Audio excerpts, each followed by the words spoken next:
The Zephyrian High Council had made their calculations with the precision that had dominated 17 star systems. Humans, they concluded, were soft. Their historical records painted a picture of a species that wept over individual deaths, that created sanctuaries for creatures with no strategic value, that routinely chose cooperation over conquest. When the Zephyrian armada descended upon Earth's outer colonies, they expected surrender within cycles. They expected mercy from humans.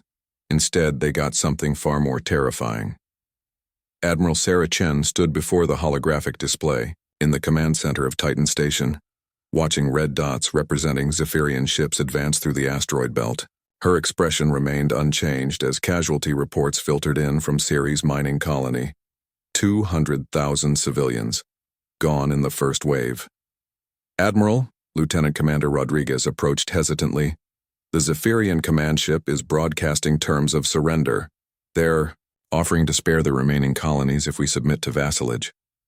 Chen's lips curved into something that wasn't quite a smile. How generous of them.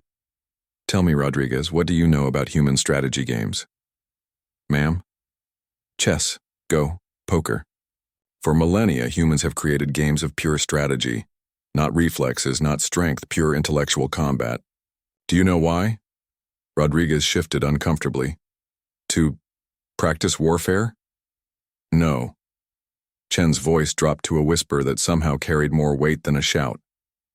To practice thinking 17 moves ahead while convincing your opponent you're only thinking one. The Zephyrians had studied human military history, but they had fundamentally misunderstood it. They saw the tears shed over fallen soldiers and assumed weakness. They observed humanitarian aid to former enemies and concluded that humans lacked killer instinct. They had missed the most crucial detail. Humans were the only known species to wage psychological warfare against themselves for entertainment. Chen activated the quantum communication array. Across the solar system, hidden transmitters that had been accidentally left behind during colony evacuations began broadcasting on Zephyrian frequencies. The signals appeared to be panicked civilian communications, but woven into the data streams were carefully crafted psychological profiles, fake intelligence reports, and fabricated supply manifests. The Zephyrians, intercepting these signals, began to believe that human resistance was scattered, poorly coordinated, and running critically low on resources. Their advance quickened, tactical formations loosening as they anticipated an easy victory. 3 days later, Admiral Vextor of the Zephyrian fleet received troubling reports. Ships on the periphery of his formation had simply vanished. No distress signals, no debris fields, no energy signatures. One moment they were there, the next, gone. Impossible, Vextor's translator rendered his clicking speech. Humans lack the technology for stealth ships of that magnitude. His tactical officer, a young Zephyrian named Cliccara, studied the sensor data with growing unease. Sir, the pattern of disappearances, it's not random. It's as if something is systematically removing our scouts. What Cliccara couldn't know was that the missing ships hadn't been destroyed. They had been captured. Human engineers, working around the clock, had retrofitted mining vessels with powerful electromagnetic nets and precision targeting systems. These unglamorous ships, dismissed by Zephyrian scanners as industrial debris, had been systematically disabling and boarding scout vessels. The captured Zephyrians weren't harmed. They were studied. Dr. Elizabeth Martinez, chief xenobiologist aboard the research vessel Mendel, observed the Zephyrian prisoners through one-way glass. Fascinating, she murmured to her colleague. Their stress responses are entirely chemical. No psychological compartmentalization whatsoever. Meaning, Martinez smiled coldly. They can't lie to themselves.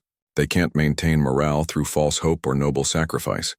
If they believe they're going to lose, their entire fleet will know it instantaneously through pheromone release.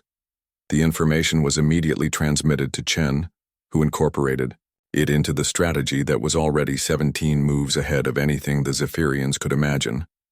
On day 7 of the invasion, Admiral Vextor's confidence finally cracked.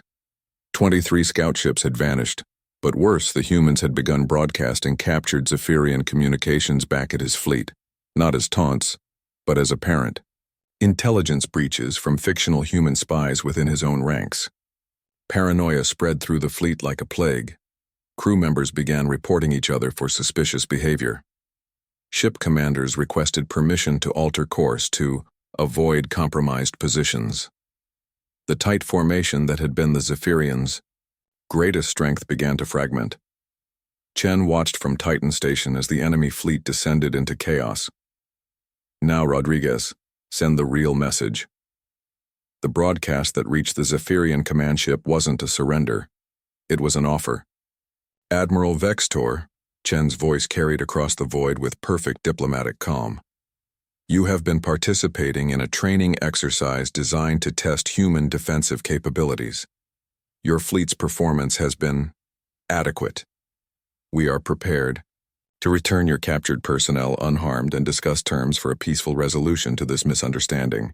The silence that followed lasted exactly 47 seconds.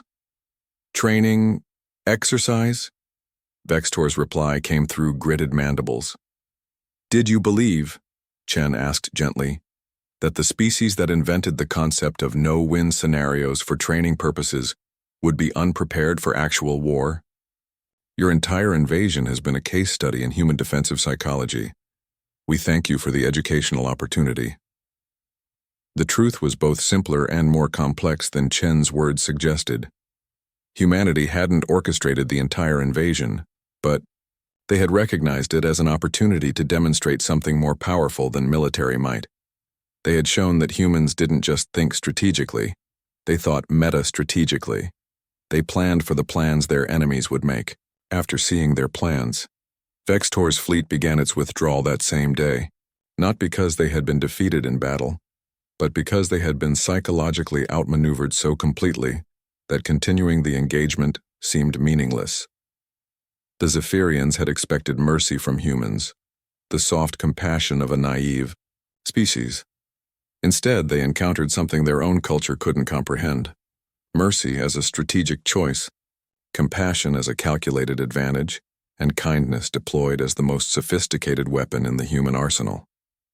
As the alien fleet disappeared beyond the heliopause, Chen finally allowed herself a genuine smile. The greatest victory wasn't in destroying an enemy. It was in making them choose to leave on their own. After all, the best strategies were the ones your opponent implemented for you.